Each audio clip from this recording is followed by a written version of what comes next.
Bien, hola a todos y bienvenidos. Me complace mucho volver a contar en el programa con Alex Greiner, analista de mercados y autor. Siempre espero con interés hablar contigo. Bienvenido de nuevo. Gracias por invitarme, Glenn. Es un placer volver a estar contigo. Quería hablar contigo sobre las negociaciones que están teniendo lugar, es decir, Estados Unidos, estas negociaciones que estamos viendo, especialmente con China, pero también con el resto del mundo, desde lo que los estadounidenses llaman, o Trump llama, el Día de la Liberación. No parecen ser negociaciones normales. Los esfuerzos de Estados Unidos por reorganizar toda la economía global parecen estar motivados también por la necesidad de cambiar radicalmente la estrategia geopolítica.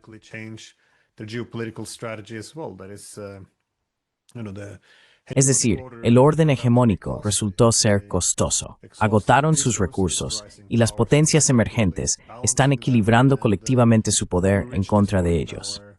Creo que hemos llegado a un punto en el que Estados Unidos está desindustrializado, ahogado en una deuda insostenible, perdiendo el liderazgo tecnológico, perdiendo la hegemonía bancaria y la moneda de reserva ya no parece estar sostenida por bases sólidas. Así que creo que es razonable argumentar que podrían estar llegando al final del camino, especialmente ahora que el resto del mundo empieza a buscar alternativas. Pero ¿qué crees que intenta lograr Trump con esto? ¿Se trata de algún gran reinicio global o ves algún plan maestro por parte de los estadounidenses?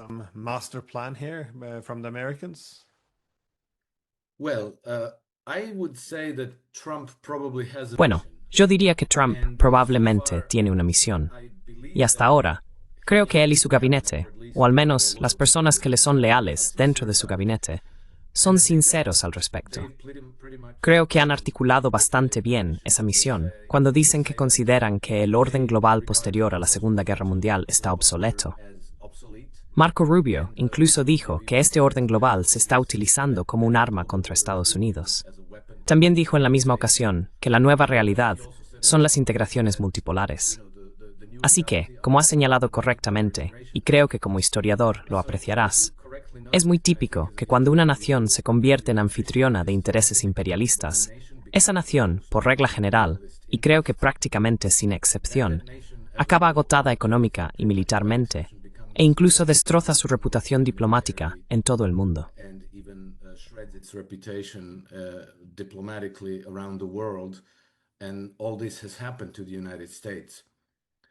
Y todo esto le ha sucedido a Estados Unidos.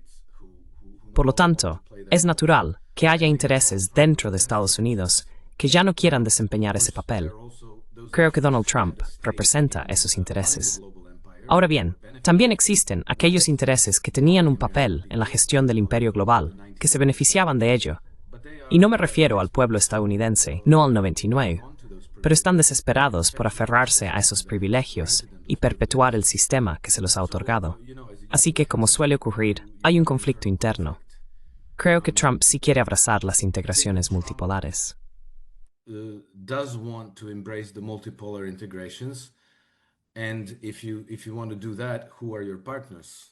Y si quieres hacer eso, ¿quiénes son tus socios? Obviamente, van a ser principalmente Rusia y China.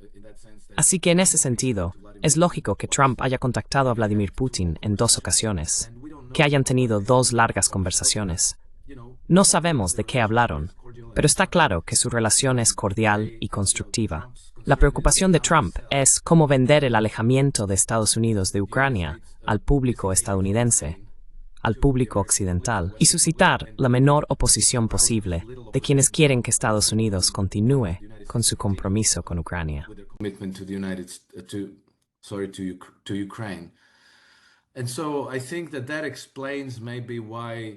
Y por eso creo que eso explica quizá por qué las políticas de Trump parecen tan erráticas y caóticas como lo son, porque no puede actuar de forma directa. Creo que, por razones políticas, no puede revelar sus intenciones con mucha antelación, porque imagina si hubiera dicho desde el primer día que iba a hacer las paces con Rusia, que iba a iniciar un nuevo capítulo en las relaciones de Estados Unidos con Rusia, y que simplemente iba a dejar de lado a Ucrania y dejar que los europeos se las arreglaran. Creo que habría sido atacado durante los últimos 123 días que ha estado en el despacho oval, sin parar, las 24 horas del día, en los medios y por todos sus enemigos, no solo en Estados Unidos, sino también en Europa Occidental, en la OTAN, en el Reino Unido, Francia y así sucesivamente. In Western Europe, in NATO, in the United Kingdom, France, and so forth. And so I think that for that reason, even though Y por eso creo que, aunque tengo buenas fuentes que dicen que Trump no es precisamente un pensador profundo, sí tiene mucha astucia. Así que me parece que su enfoque fue actuar en dos frentes. Estaba enviando al general Kellogg por Londres, Kiev, Bruselas, París y otros lugares para reunirse con los aliados tradicionales de Estados Unidos y dar a todos la impresión de que esa era una opción viable. Por otro lado, enviaba a Steve Witkoff, que es su hombre de confianza, para mantener conversaciones reales con los rusos, con Vladimir Putin, donde se intercambiaba información auténtica. where real information was exchanged. So I think that he Así que creo que él tendrá una comprensión muy clara de cuál es la situación, qué es realista, qué no lo es, cuáles son las prioridades de Rusia y dónde está la línea roja de Rusia, en qué no cederán. Así que creo que, en definitiva, Trump se acomodará a Rusia, lo que no significa que no vaya a haber sanciones, porque eso no está completamente bajo el control de Donald Trump. Es decir, podría vetarlas si el Congreso vota esas sanciones, y parece que podrían hacerlo. Las sanciones demoledoras que Lindsey Graham está impulsando en el Congreso. Y tampoco significa que la cooperación militar con Ucrania vaya a detenerse de la noche a la mañana. Pero, ya sabes, no sé qué se discutió entre Trump y Vladimir Putin, ni entre Steve Witkoff y Vladimir Putin. Vladimir Putin and between Steve Witkoff and Vladimir Putin. It is, to my mind, it is entirely possible that given En mi opinión, es perfectamente posible que, dado el actual dominio militar de Rusia y el hecho de que creo que la proporción de bajas entre soldados rusos y ucranianos supera ampliamente el 1 a 10, y probablemente se acerque más al 1 a 20, quizá los rusos no se sientan especialmente presionados por la posibilidad de que Estados Unidos deje de suministrar munición, armamento e inteligencia de objetivos a los ucranianos. Porque mientras reciban ese apoyo, seguirán luchando y los rusos seguirán destruyéndolos, lo que ha sido uno de los 4 grandes objetivos de los rusos cuando iniciaron la operación militar especial, a saber, desnazificar y desmilitarizar Ucrania. Namely denazifying and demilitarizing Russia. So I think that from that point on, from that point of view, Así que creo que desde ese punto de vista ha habido un cambio real, por supuesto, en la política de Estados Unidos. Y creo que es un rumbo mucho mejor, porque lo que estaba haciendo la administración Biden, quien quiera que estuviera detrás, realmente nos estaba empujando hacia la Tercera Guerra Mundial entre 2 potencias nucleares. Así que creo que todos, al menos en este sentido, deberían apoyar lo que Trump está intentando lograr. at least should be supportive of what Trump is trying to accomplish. It's well, how do you see Bueno, ¿cómo ves la reorganización con China entonces? Porque de nuevo, tienen que reajustarse con las grandes potencias. Así que entiendo que Estados Unidos tenga que reorganizar su asociación o su enfoque general hacia Rusia, lo que significa, por supuesto, dar menos prioridad a los europeos y a los ucranianos. Pero, ¿qué esperan conseguir con los chinos? Porque después de la Segunda Guerra Mundial, Estados Unidos firmó acuerdos comerciales muy generosos con los europeos occidentales. Ellos mismos lo señalan a menudo, y esto es totalmente cierto. Lo veían como una inversión para tener aliados fuertes. De nuevo, querían que Europa Occidental fuera más próspera y se viera mejor que Europa Oriental.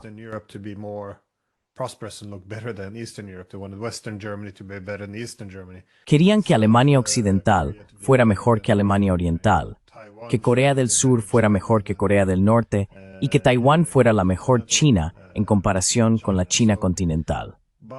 Pero ahora, por supuesto, Estados Unidos se encuentra en una situación diferente. existen grandes potencias emergentes que ahora pueden competir con Estados Unidos y que también cooperan para lograr un equilibrio colectivo. Pero al mismo tiempo, se observa que Estados Unidos tiene que cambiar su relación con sus socios. No puede ser tan generoso como lo fue en el pasado. Y creo que por eso vimos a Trump, durante su primera administración, retirarse de acuerdos como el TLCAN y la Asociación Transpacífica. Antes, era una situación muy ideal. Estados Unidos podía redactar las reglas comerciales y asegurarse una posición privilegiada.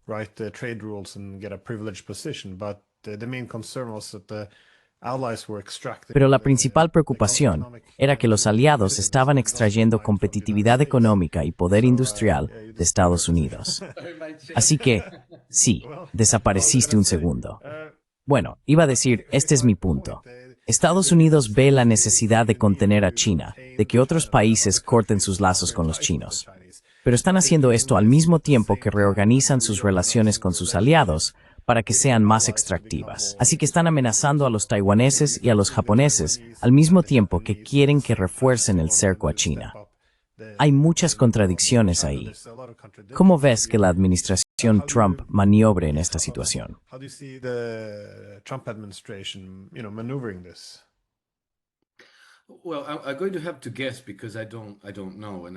Bueno, voy a tener que adivinar porque no lo sé, y no creo que mucha gente realmente lo sepa. Creo que, de nuevo, teniendo en cuenta que Trump quiere cambiar el enfoque de la política estadounidense, de ser el hegemón global, a ser simplemente otra potencia que se acerca a la integración multipolar global como un igual. En ese sentido, tendría sentido ser un socio de China, ser constructivo en sus relaciones con China. Sabemos poco sobre esto, pero sí recuerdo que hace unas semanas Trump dio una de sus ruedas de prensa sentado en la que dijo: "Tengo una muy buena relación con Xi y hablamos mucho". Eso es lo que dijo. Ahora, si está diciendo la verdad o no, no lo sé.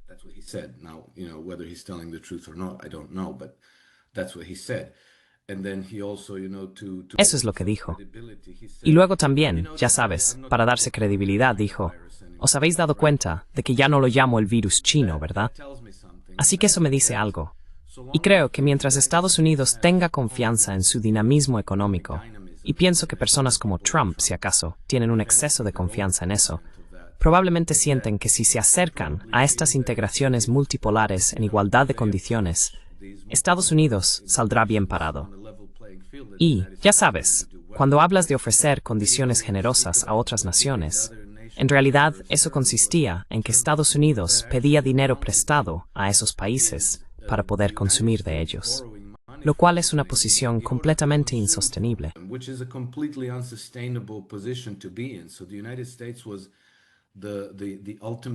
Así que Estados Unidos era la economía consumidora por excelencia en el mundo, absorbiendo simplemente la producción de todos los demás, y luego pidiendo dinero prestado para hacerlo, lo que significa que ahora están endeudados hasta las cejas, y una buena parte de esa deuda es externa.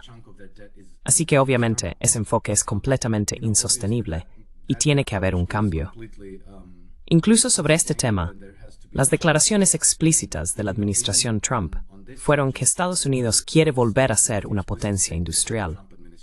Creo que las palabras exactas de Trump fueron que quiere que Estados Unidos se convierta en una superpotencia industrial. Y eso lo que indica es que quieren volver a producir cosas que puedan intercambiar con el resto del mundo, es decir, convertirse en un país exportador.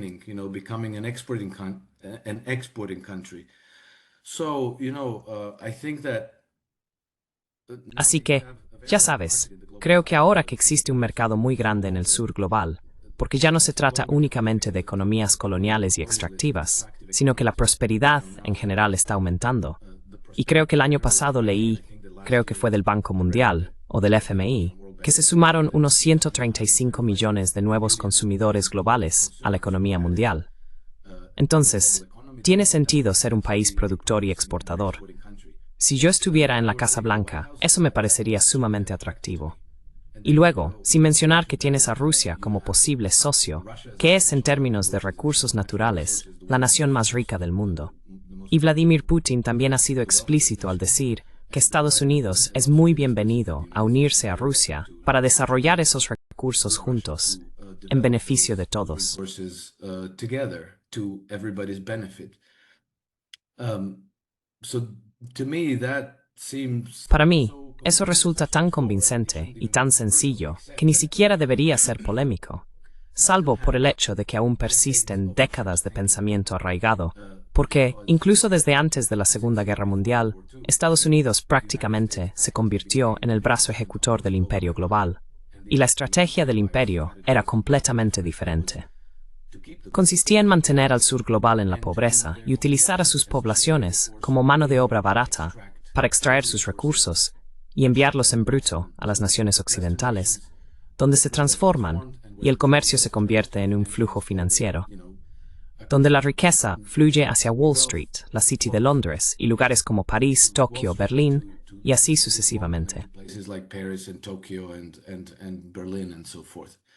So that's a very, very sharp term because that's actually Así que ese es un término muy contundente, porque en realidad supone una discontinuidad con los últimos 5 o 6 siglos de historia, en los que Occidente disfrutó de una primacía indiscutida y podía imponer sus condiciones de comercio, de desarrollo y de todo lo demás. Y por supuesto no va a ser una transformación fácil. Trump lleva 123 días en el despacho oval. Tenemos que ser realistas sobre lo que puede lograr en ese tiempo, incluso en 4 años, y mucho menos en 123 días. Pero por todo lo que he visto hasta ahora, me parece bastante claro que esta es la dirección que pretende tomar la administración. Y creo que esto es en realidad lo que el pueblo estadounidense votó. This is what the American people actually voted for. Yeah, well, they did this. They did vote Sí, for it, bueno, actually, lo hicieron. and I think De hecho, votaron a for favor. all his flaws, Y creo que también, a pesar de todos sus defectos, la crítica a Trump a menudo carece de profundidad, y suelo ser de los que critican sus políticas económicas. Pero lo que muchas veces se pasa por alto en esa crítica es que el statu quo no era sostenible. Así que la gente sí reconoce que esto, como dije antes, estaba llegando a su fin. Pero aún así, cuando critican lo que él está haciendo, no veo que el statu quo fuera una alternativa viable tampoco. ¿Cuál sería en general un buen enfoque? Lo que me lleva a otra pregunta. Trump tiende a presentarse al menos como muy antiguerra, simplemente porque supone un enorme drenaje de recursos. ¿Puede Estados Unidos realmente alejarse de estas guerras? Can the United States actually pull away from these wars? There's a lot of discussions, obviously, about the military. Hay mucho debate, obviamente, sobre el complejo militar industrial y cómo desempeña un papel significativo e importante en la economía. George Kennan, allá por 1987, creo dijo algo en esa línea. Si la Unión Soviética se hundiera en el mar, tendríamos que encontrar un nuevo enemigo muy rápidamente, porque toda la economía está organizada en torno a este complejo militar industrial, que también influye en la política. Pero más allá de esto, porque sí, hablé recientemente con una persona que pasó varias décadas en la inteligencia británica y argumentaba que hay una lucha por el colateral para el sistema bancario. Y pensé en ti, para ser sincero, porque sé que es un tema que te preocupa. ¿Ves esto como un problema vinculado también a las guerras en el extranjero?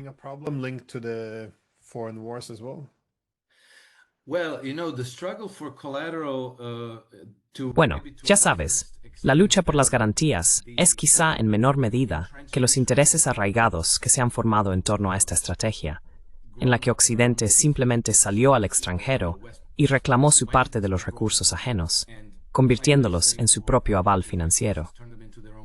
Y como no había oposición ni alternativas, pudieron salirse con la suya durante cientos de años. Creo que, en términos de política interna en Estados Unidos, una oposición más fuerte probablemente vendrá de intereses arraigados como el complejo militar industrial.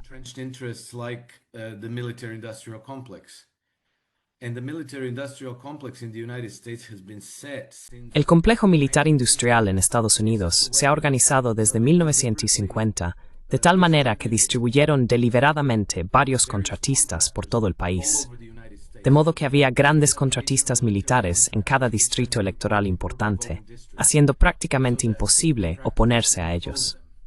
Eso significa que si dices que estás a favor de la paz, está muy bien, pero hay personas muy ricas y poderosas que no están a favor de la paz. no porque les guste matar a otras personas, sino porque es un buen negocio para ellos.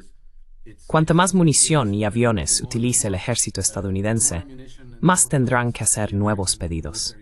Así que eso es extremadamente lucrativo para un gran segmento de la economía estadounidense.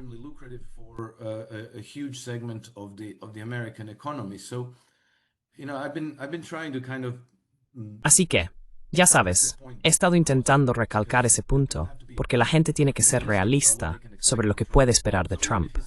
Incluso si es sincero, la gente debería entender que no es como si uno llegara a la Casa Blanca y dijera, vale, a partir de ahora, todo el mundo tiene que llevar zapatos blancos en esta administración, y entonces todos aparecerán con zapatos blancos, sin rechistar. Esta semana, vi una entrevista con Larry Johnson y el coronel Douglas Macgregor en el canal de YouTube de Larry Johnson. Douglas Macgregor relató su experiencia en la primera administración de Trump en 2016. Trump incorporó a Douglas Macgregor a la administración porque quería sacar a Estados Unidos de Afganistán, Siria, Irak y Europa.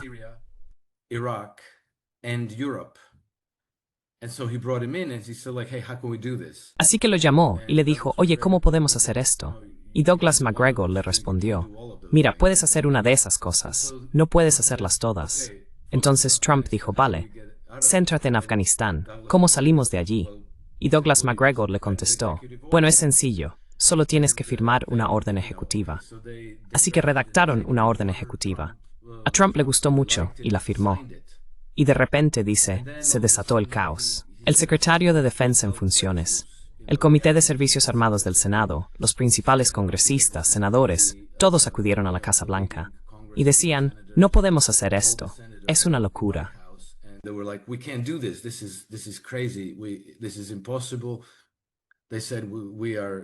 Esto es imposible, dijeron. Tenemos aliados que están con nosotros en Afganistán. No podemos simplemente dejarlos allí. Tenemos otros compromisos. Y ya sabes, obviamente a nadie le gusta mencionarlo, pero había muchos contratistas ganando mucho dinero en Afganistán. Así que, al final, lograron disuadirle. Se echó atrás respecto a su propia orden ejecutiva. En ese momento no se rindió, pero dijo, vale, entonces, ¿cuánto podemos reducir? Al final, tuvieron que dejar 5.000 soldados en Afganistán.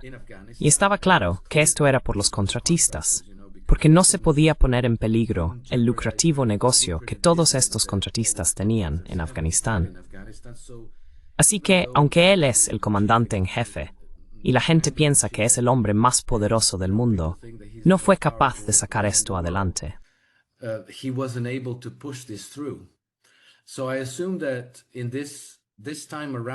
Así que supongo que esta vez probablemente se enfrenta a una oposición similar, y por eso creo que será cuestión de avanzar milímetro a milímetro, alejándose de estar enredados en todas estas guerras permanentes y avanzando hacia convertirse en una economía pacífica. Pero, ya sabes, llevará tiempo. Necesitará ayuda de los rusos y los chinos, y de otros. Quizá Irán, quizá India, y así sucesivamente, donde los intereses estadounidenses encontrarán una alternativa, haciendo negocios con China, con Rusia. Y sobre una base diferente, en lugar de seguir a las tropas, apuntar con un arma a la cabeza de la gente y decir, aquí estamos, ahora vais a hacer lo que os decimos. En vez de eso, quizá estrechar la mano, llegar a un acuerdo que haga felices a todos, y ser un socio pacífico para otras naciones, como lo son otras naciones entre sí. Peaceful partner to other nations as other nations are between themselves. And then you also have Y luego también existe el pensamiento arraigado que tienen muchas personas en Estados Unidos, lo cual es muy desafortunado porque existe la convicción de que para tener acceso al petróleo de Oriente Medio debemos controlar la región. Y por lo tanto, debemos apoyar a Israel como nuestro aliado en esa zona. No sé de dónde proviene este pensamiento, pero es completamente falso, porque se pueden obtener esos recursos simplemente comerciando por ellos. No necesitas bases militares en Oriente Medio. Los italianos no tienen bases militares, los suizos no, los noruegos tampoco. Todos conseguimos nuestro petróleo de Oriente Medio cuando vamos a repostar, porque lo compramos. Y el mundo puede funcionar perfectamente sobre esa base. Creo que este mito de que es necesario tener una base militar en algún lugar para tener petróleo, café, chocolate y frutas exóticas es una especie de Turex dement, que pauisi del sistema bancario. Brain toxin that comes from the banking system. And why would the Chinese? ¿Y por qué los chinos? ¿O crees que los chinos y los rusos buscarían reorganizar su relación con Estados Unidos de esa manera? Porque en este momento, con la presión que Estados Unidos está ejerciendo sobre ellos, se observa una reacción en términos de reducir la dependencia de Estados Unidos. ¿Esperas, por ejemplo, que el dólar pueda seguir siendo una moneda de reserva mientras se utiliza cada vez más como arma? Supongo que, si Estados Unidos quiere integrarse en este sistema multipolar, no puede hacerlo mientras mantenga estas ambiciones hegemónicas en las que busca debilitar a sus rivales. Y mientras intente debilitar a otras potencias emergentes, estas empezarán a buscar formas de cortar los instrumentos hegemónicos de Estados Unidos, ya sea el sector bancario, el dólar o su muy lucrativo dominio tecnológico en algunas áreas. ¿Cómo crees que eso afectará a China? ¿Cómo se está adaptando Estados Unidos?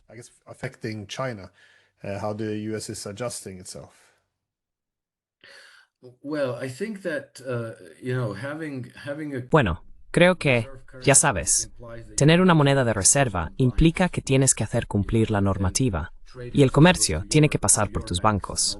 Al final, las naciones tienen cuentas en tu banco central. Básicamente, estás dando poder a intereses privados, que son los que incentivan la colonización y el imperialismo.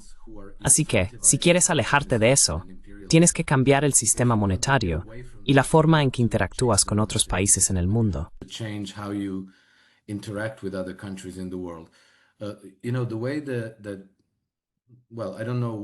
Sabes, no sé cuál será el resultado de esto, pero he leído artículos de Sergei Karaganov, Sergei Glaziev, sobre el pensamiento ruso respecto a una moneda alternativa para la liquidación comercial frente al dólar estadounidense. Estaban considerando una moneda que estaría respaldada no solo por oro, sino por materias primas en general. En ese sistema, los países individuales participarían en proporción a sus exportaciones de materias primas, ya sea oro, plata, petróleo, gas, café o lo que sea. Y si este tipo de sistema monetario toma forma, entonces no hay razón por la que el dólar estadounidense y Estados Unidos no puedan formar parte de él.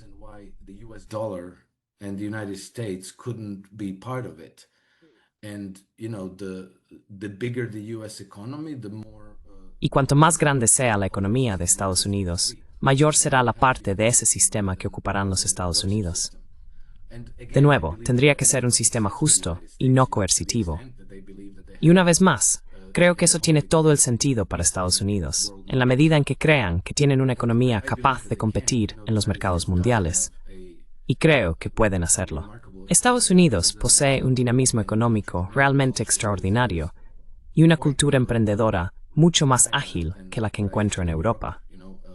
Tienen un enfoque más innovador hacia la competencia interna, y no hay ninguna razón por la que no puedan competir también en el extranjero sobre esa base.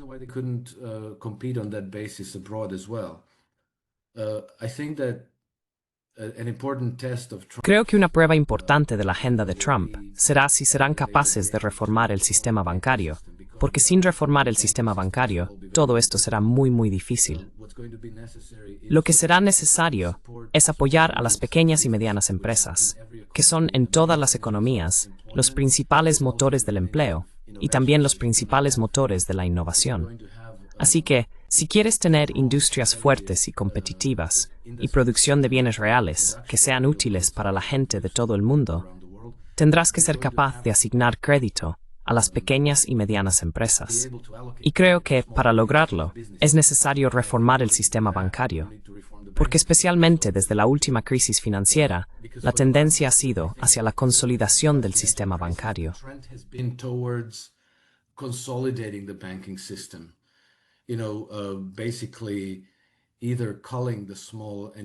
Básicamente, se trata de eliminar los bancos pequeños y medianos o absorberlos en los grandes sistemas como Citigroup, JP Morgan y Bank of America.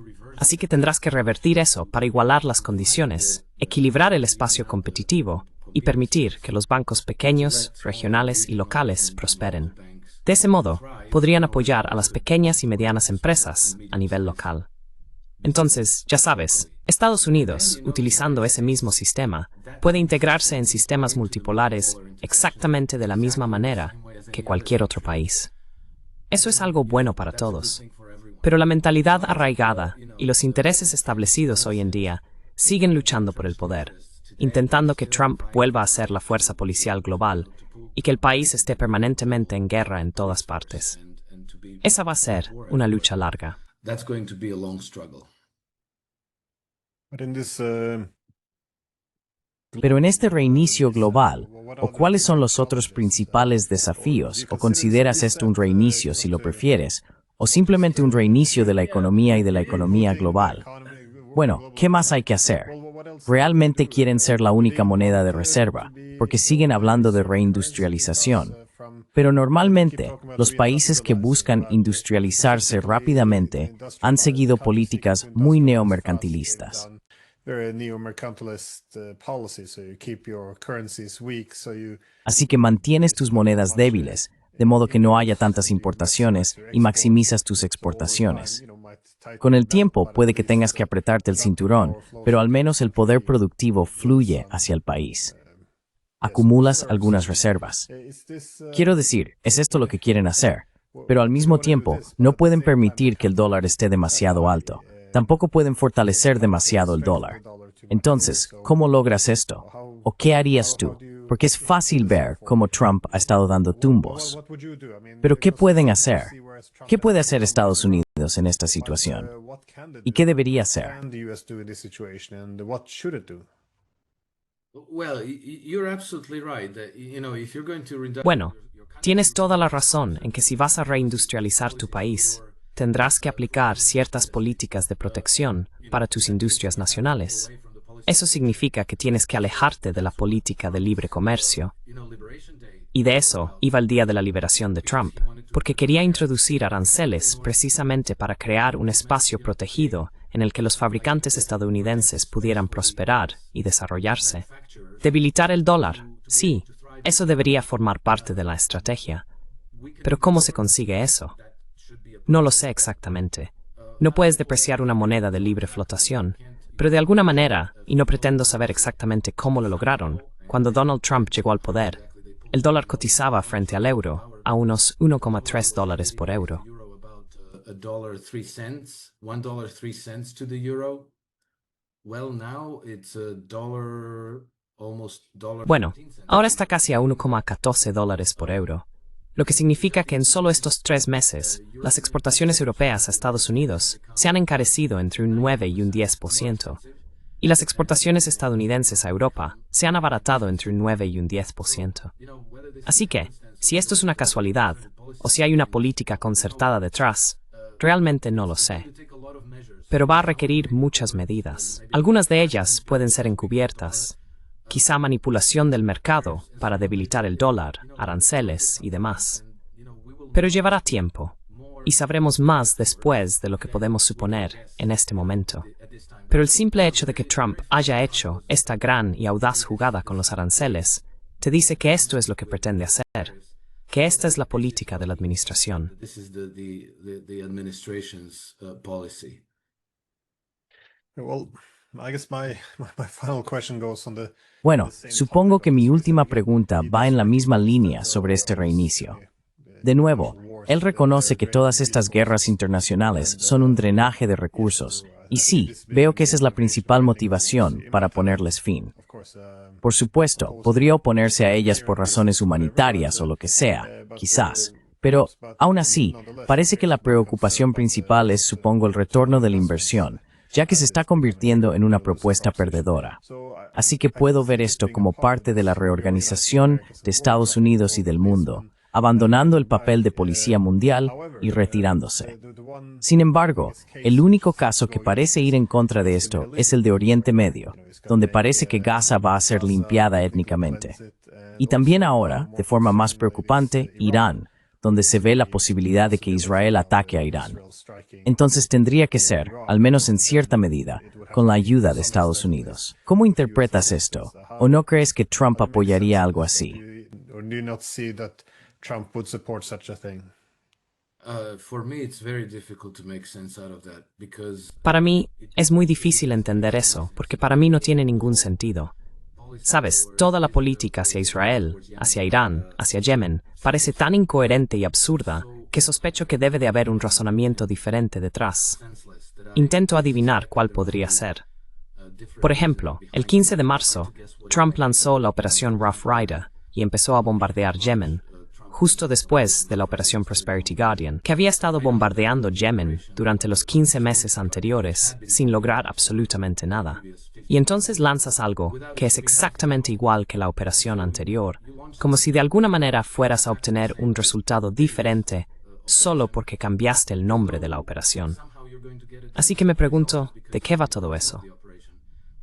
so I wonder what that could be all about, and it's, well, you could venture several guesses. Bueno, se pueden hacer varias conjeturas.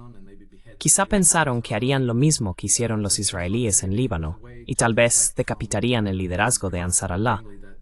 Pero yo pensé que tal vez era una forma de desviar la atención de Irán, es decir, que la gente alrededor de Trump, y el propio Trump, quieren evitar una guerra contra Irán. Y creo que tiene sentido que quieran evitar esa guerra, porque sería absolutamente devastadora, tanto para Irán como para Israel. Así que lanzas una gran campaña de bombardeos, y le das mucha publicidad contra Yemen, porque te muestra haciendo algo grande, audaz y duro, mientras evitas el verdadero problema. Como dicen, los hombres de verdad van a Irán. Bueno, se puede ver lo difícil que lo han tenido con Yemen. Tendrían 10 veces más dificultades si fueran contra Irán. They would have 10 times more difficult time if they went against Iran. Well, I heard a similar. He oído una explicación similar a esta, que Estados Unidos está dejando, más o menos, que Israel actúe sin restricciones en otras partes de Oriente Medio, pero casi como condición para que se contenga a la hora de atacar a Irán. Pero luego, en los últimos días, ahora se ve la posibilidad de un ataque real. ¿Crees que es probable que los israelíes realmente lleven esto a cabo? Quiero decir, Irán sería el último país al que querrías atacar en Oriente Medio. Would want to attack in the Middle East, that would be Iran. Yes, exactly. And so that doesn't make any sense at all. And I think Sí, exactamente. Y por eso no tiene ningún sentido. Creo que los israelíes podrían, bueno, definitivamente quieren hacerlo. Si se atreverán o no, ya veremos. Pero yo diría que hay un 50-50. Sabes, Israel está en una situación extremadamente desesperada. El propio Benjamin Netanyahu probablemente está en sus últimos días. Así que ya sabes, atacar a Irán, aunque sea prácticamente suicida, sería esa jugada desesperada en la que inicias algo muy grande y sangriento, provocas un contraataque devastador contra ti mismo, y luego intentas agitar a la opinión pública occidental para crear una histeria y aumentar la presión sobre la administración Trump, la OTAN y otras potencias occidentales para que intervengan en defensa de Israel. to step in to defend Israel.